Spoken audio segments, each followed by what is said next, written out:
Let's come home now. One of the hottest issues in Nigeria's business environment remains the CBN's limit on cash withdrawal. The House of Representatives is asking the governor, Godwin Emefiele, to halt the policy and appear before it. Well, this was the conclusion at Thursday's plenary. It's the last plenary session of the week in the House of Representatives, and the latest policy of the Central Bank of Nigeria is utmost on the mind of the lawmakers. Federal Government of Nigeria Power Company budget. Soon as the presiding officer calls the chamber to order, a member raises a point of urgent national importance. It bothers whoever is sitting in this place, because most of them are from rural areas. Everything is being done in naira and cash. And somebody will wake up, it's like he owns this country, and make a policy that will start tomorrow. No consultation. People are forgetting that 80 or 90% of the people are not in rural areas. So we must do something to save the situation. Lawmakers from both sides of the divide express divergent views on the policy. More than 70% of our communities in this country do not have banking system. Few states, Lagos, Rivers, Kano, Delta probably might boast of about 70 to 75% coverage in banking system. Yet the CBN under Almighty Emefiele woke up and introduced this very heartless, as far as I'm concerned, decision. If you want to stop banditry, make it impossible for them to have cash. So you're speaking against the motion? There shouldn't be cash available for them. That's one. Two, we passed the law on this floor. It's our law. The fact that CBN all this while had been sleeping and never went into their law, the law passed, and ensured that they follow it to the letter, didn't mean that it wasn't there. The law is there. They are only now waking up and now implementing what we sent out to them. The action of the lawmakers is coming a day after some senators had raised concern over the policy. The Senate had proposed to hold a debate on the policy on Tuesday, December 13, 2022. Before putting the motion to question, the Speaker of the House proposed a joint session with the Senate on the issue. I think you will allow me to speak to the Senate President and see whether, in compliance with the Act, we can have a joint session. And this is important enough. While the lawmakers are planning to meet Mr. Emefiele on Thursday, December 15, 2022, they also raised questions on the source of funding for printing the new currencies.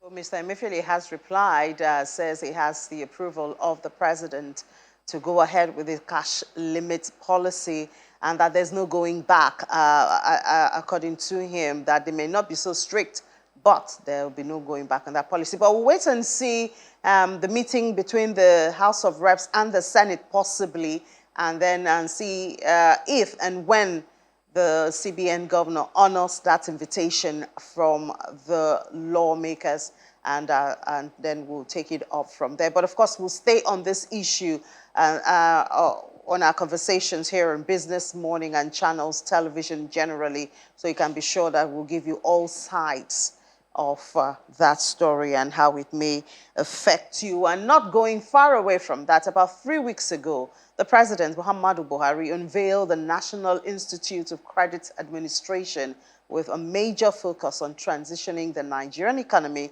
from cash-based to a system that will serve as a catalyst for growth. Little wonder the new cash withdrawal limit.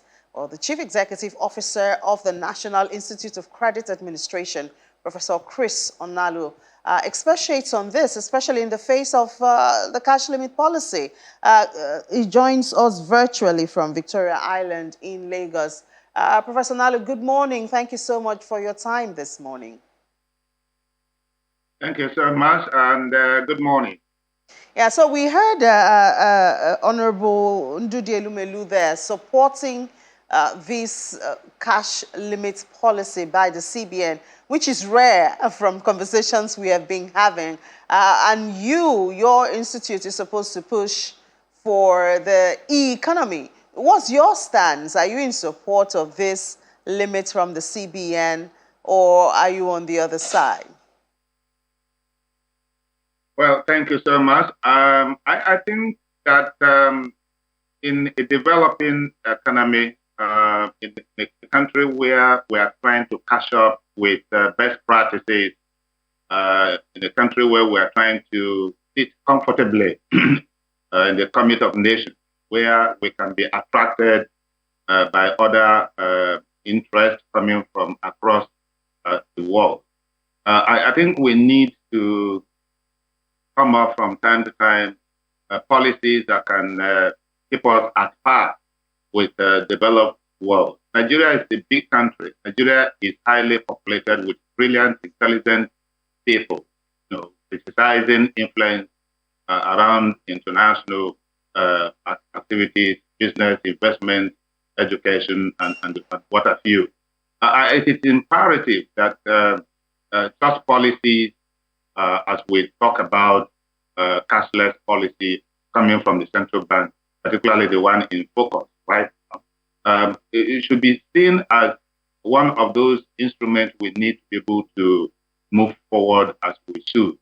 I think the policy that central bank has just introduced is pretty good enough when you analyze it against the backdrop of compelling, situations, very difficult situations we have on our hands.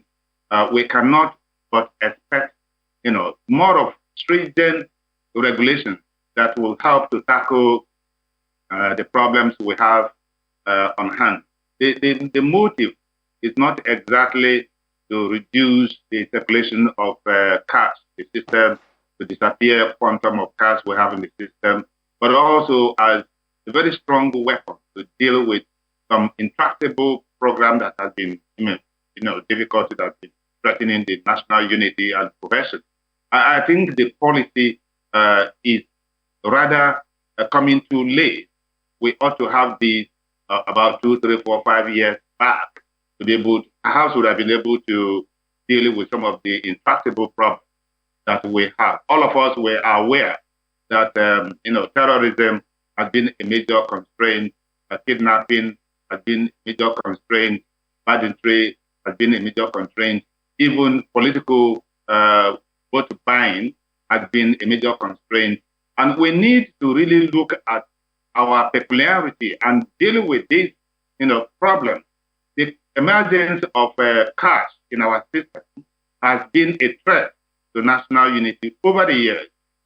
And that is why, from the part of the National Institute of Credit Administration, we saw that what we need is a cashless system that is underpinned by a vibrant credit economic activities, where we can go about our day-to-day economic activities without really carrying much cash around us.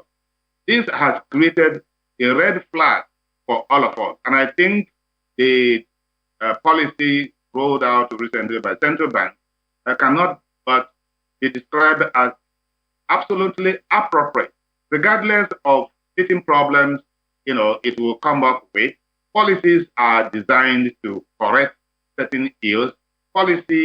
Good policies are not to be 100% welcome.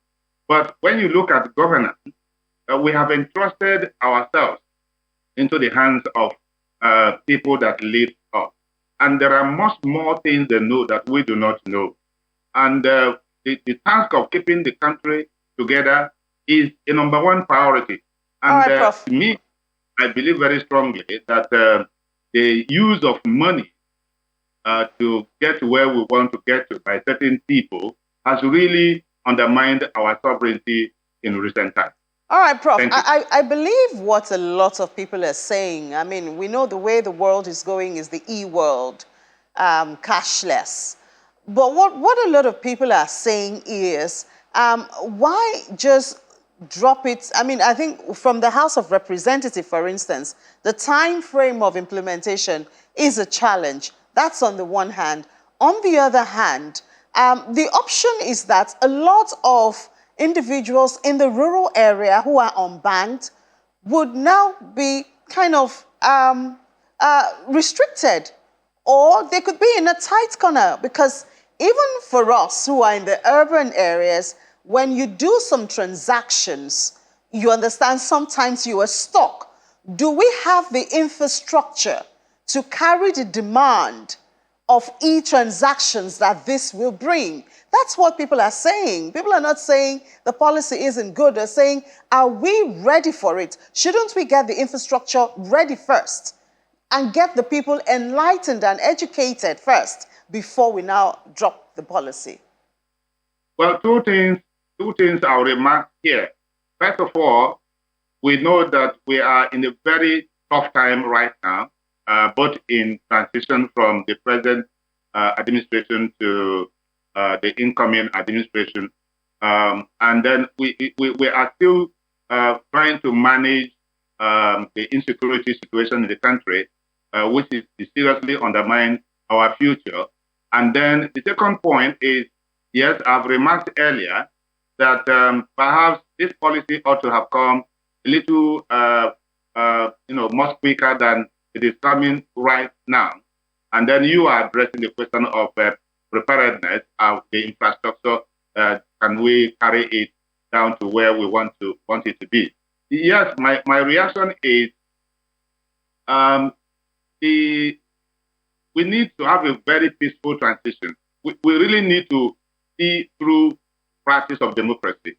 We really want to see how the people don't have money but have their life to themselves, can exercise their franchise to vote for people of their choice. The next Nigeria is very credible. It's important to all of us. We have all suffered a lot in this country, both economically, socially, and otherwise. So we need to read the handwriting on the wall. The era of vote buying should be over, and it's because people have quick and easy access to cash. That is why it becomes a worrisome situation. They can use the money to get to where they want to get to. Politicians will not be happy with this. That is the natural thing. They will not be happy with this, but then it has a spillover effect. Now, the market women, the people in rural area, can they be part of this? Initially, they will not. I presume that in a matter of 4 or 5 months' time, some of these sections of the policies could be relaxed. And then would have been able to resolve, some nagging issues that are likely to undermine our journey to the next governance in this country. I believe that as a country, even in other climates internationally, policies could come so sudden to certain section of people, but not to the majority. And I don't see how central bank could say that, okay, we are going to allow people in rural areas, we can excuse them out of this. We focus much more on commercial cities, highly populated places in the country. And if we do that, there will be a very negative effect. You will see certain things that were hitherto not existing at the rural level in terms of security. You be putting their life at risk because people know that money is available over there. I think initially what we need to do, we have to look at the percentage. How many people are negatively affected by these policies, and where is their concentration? If we know that, we can just go ahead and implement what we have right now. As I said before, we really need to get disappearance of cash from the system because it has done a calculable damage to our national unity. And I think I rather would say that the central bank ought to have come much earlier with this policy than now. But it is still okay. It's a shock because it is coming too close to major events that are now currently taking place in the country. First of all, you had Mr. President saying the other time that he wouldn't want to leave the country the way it is in terms of insecurity. And what does that mean to Nigerians? When the president is making a comment, a statement that, look, I'm not going to allow this thing to continue this way, the incoming government will have less to contend with in terms of security. What does it imply? What does it mean? And government is about consultation, collaboration with both local and international, spheres. And if they have recently discovered that the cash is a major problem we have, because in all of this, let me go to the banditry and the kidnapping and all sorts. How do people come about with sophisticated weapons? How do people lay ambush and kidnap people, and the next moment they are asking you to bring so much ransom, and because you have the money in your either in your house or you have a quick access to the bank, you can call for the money and it comes up, and then you go and pay the ransom. What does that mean to us? You see, I do not like the way certain opinions are expressed. We have to allow this country to become a country that all of us will be proud of. Exactly, Prof. A country that everybody will be proud of. So, because at this point now, what do we do to make those in the rural areas who would be most affected by this, how do we make them feel included and considered? I mean, if we want to make the country a country that everybody will be proud of. You see, I come from Kogi State, and my village is Elele Ibaji. And the distance between Ida, where you have the Federal Polytechnic, and where my mother lived and died, my father lived and died, and my siblings and my other community members are still there, it's about 40 miles. Now, these people are typical farmers. They only come to Ida, sell what they produce, and buy a few things and go back. If we are to be honest and sincere to ourselves, people don't have enough cash in their 4,000, 50,000 mark. It's enough for them to buy something within the limit of their resources and go back and make use of it to their own life benefit. I do not think, if we are not addressing the issue, I do not think that the limit placed here can create a permanent damage to the economy. Yes, we have markets where they carry around cash. We are used to that. And policy has to come sometime to address that. And I can assure you that within 1, 2, 3, 4 months, there will be massive adjustment. My worry is that this policy should not be jettisoned by the coming administration. This policy should be allowed to work. We should drop pressure. This hasn't helped us hitherto. We are people that we, in really sense, we do not want to, align ourselves with best practice. If you go to UK, go to the United States, there's a limit of cash you're allowed to carry. Even Nigerian banks that are in the UK, there is a limit of cash. Go to UK and tell them you want to withdraw 500, you want to withdraw 1,000. They will look at you somehow. We have the means. Now that will connect me to the next issue of absence of cash-based economy will lead us to credit-based economy. People should have credit cards in their pocket. You go to wherever you want to go to, shop around, and then the clearing system is taken care of by between your bank and where the merchant where you bought your items from. We should de-emphasize the presence of huge cash around us. This is just the beginning. But as people respect policies and the policymakers insist on implementing it within a short time without any sentiment whatsoever, it will strengthen cohesion in our economy. It will strengthen in our society, it will strengthen the vibrancy of our economy, and people will be very happy to see that we all belong to Nigeria. The process might not be easy, but we got to start it. Yeah, Prof. Well, as you've said, Nigerians are very good with adjusting. But let's look at the issue of the credit economy that you mentioned. I do know that one hurdle to spreading that economy has been the issue of data. As an institute, what are you doing to ensure or to at least accelerate the growth of credit economy and transactions and activities in that area? We have already begun, and I must give it to the central bank that the process for data collection has begun, because when you have your BVN, you have your national identification number, that's all that we need. The next thing would be to properly map out the street and register the street in accordance with the provision of the law, that people they shouldn't be able to change addresses so easily. And even if they do, they can be easily traced to where they are. And so that credit is basically premised on who is the person that is subject of credit, who has taken credit, and is they making good use of it or is running away. If that data of a thing is resolved, then we can be sure that the credit economy is on course, because apart from the business credit, you are largely going to have consumer credit, where individuals will have access to buy whatever they want. But then, in the case of default, how easily can it be tracked down? And that is the foundation is somewhat late. We can get that sorted out through the BVN, through the national identification number that we have. And then, as I said, what next we need to do to make sure that people are living at where they say they are living, and people are stable on their job. People have the national statistics, National Bureau of Statistics, to be able to collect information that is basically reflective of the lifestyle of the people and the geographical component of the country and the people where they reside in. So once that is in place, the issue of data collection would have been over. And then we have Credit Bureau. Credit Bureau will now have access to those data easily collected.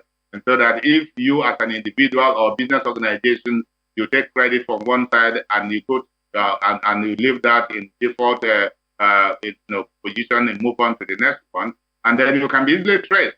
And with that, we are getting closer to becoming an organized society, an organized economy, and the consumption will be high up there because you have access to whatever you want in life within the limit of your resources. Yeah, I wonder how long that will take for the Nigerian economy, but we do hope it doesn't take too long. Professor Chris Onalu, Chief Executive Officer of National Institute of Credit Administration, thank you so much for your time this morning. Thanks for having me.